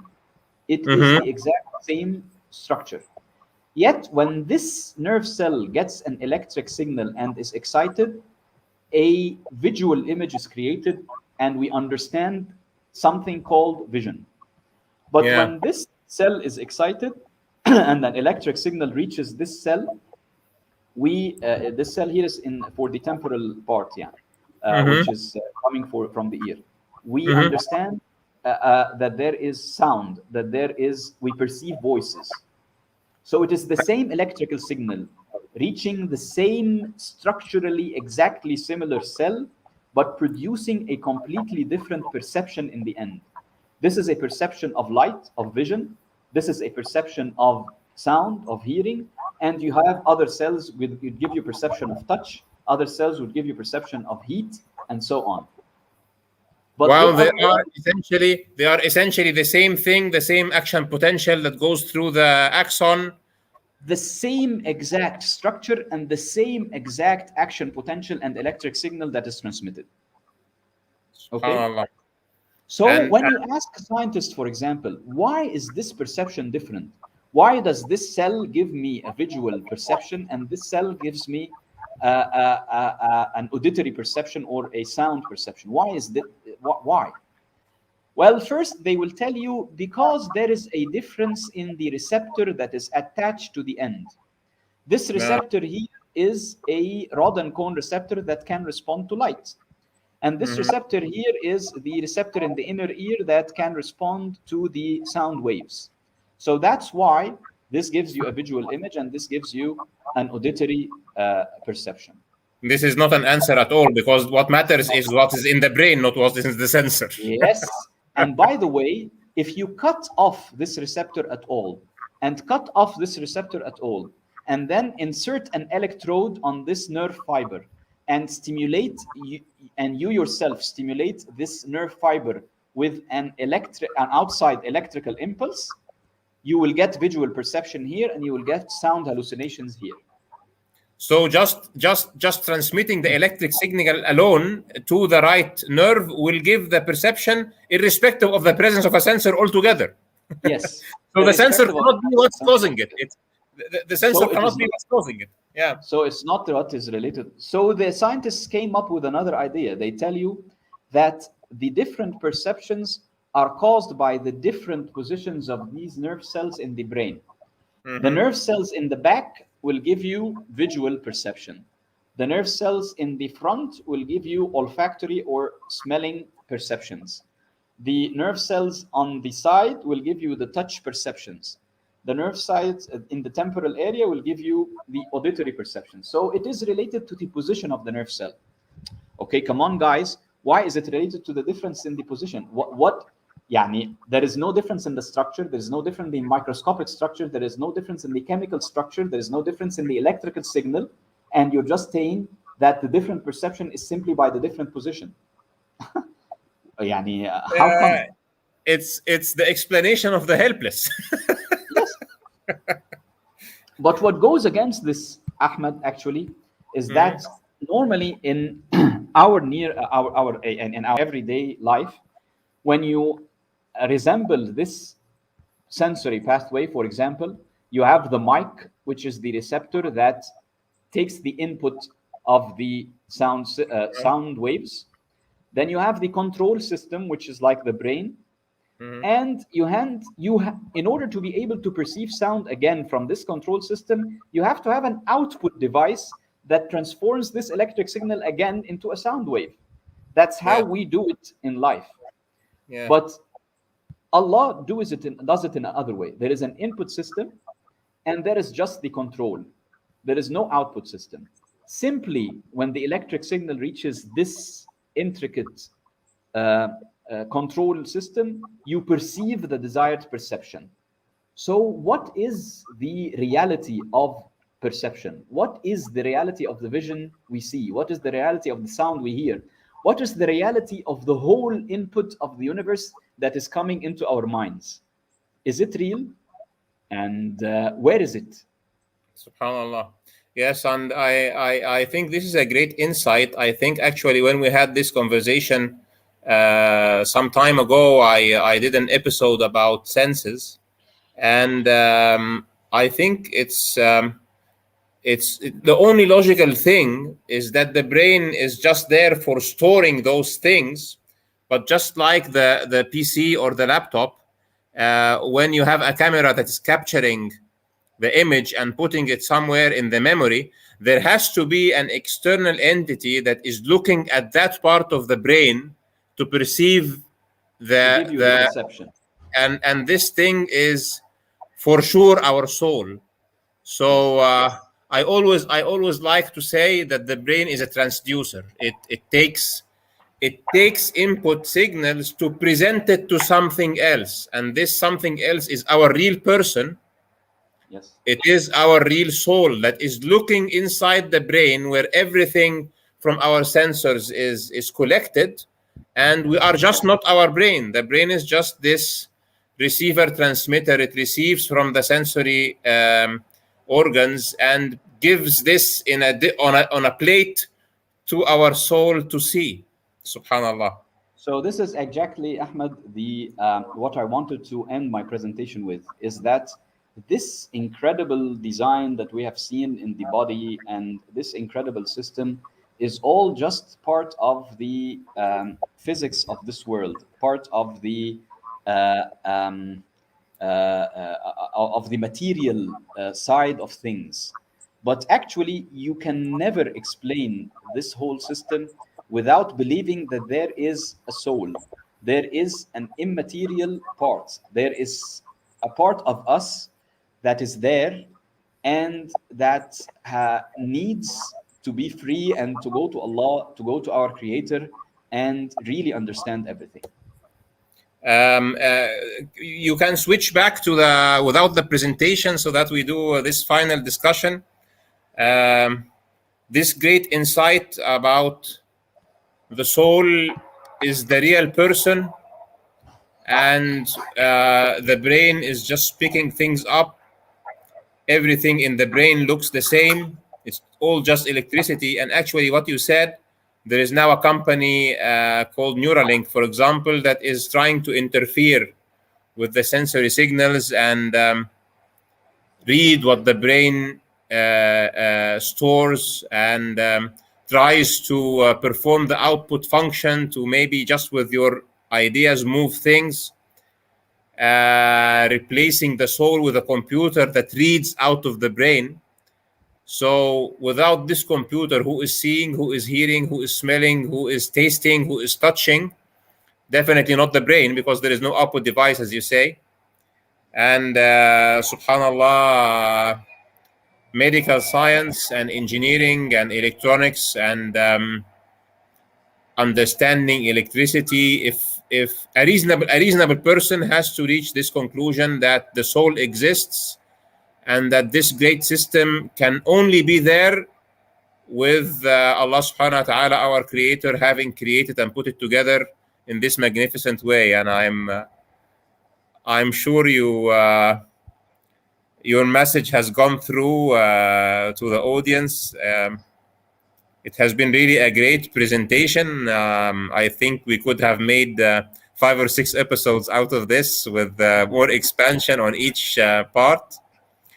So thank you very much, and jazakallahu khairan. And if any of the audience has any question, we can take a couple of questions. I think they're all saying subhanallah now. So subhanallah, subhanallah.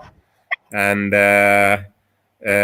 this is just astonishing. Jazakallahu khairan for the presentation, doctor. And so this has been really great. Thank you very much for being here. I'm sure I'm going to ask you to come again. Yeah, okay, inshallah. Thank you so much, Ahmed, for giving me this opportunity. And may Allah, at least if it's beneficial to one single person, then that's the reward. Inshallah, it will be beneficial for thousands upon thousands. And thank you, everybody, for being here. Please do share and like this video to help the algorithm spread it more, and share it with your loved ones. And thanks again to my dear friend, Dr. Amr Arafa, for sharing those great insights. And it's great being a doctor and watching God's creation all the time. Yeah, it's a very tiring job. I'm sure about that. Yeah. And assalamu alaikum wa rahmatullah, everybody. Assalamu alaikum wa rahmatullah. see you again, inshallah. And Inshallah. I'll just be putting the extra now. And Dr. Amr, please stay for me to thank you offline. All right. Okay.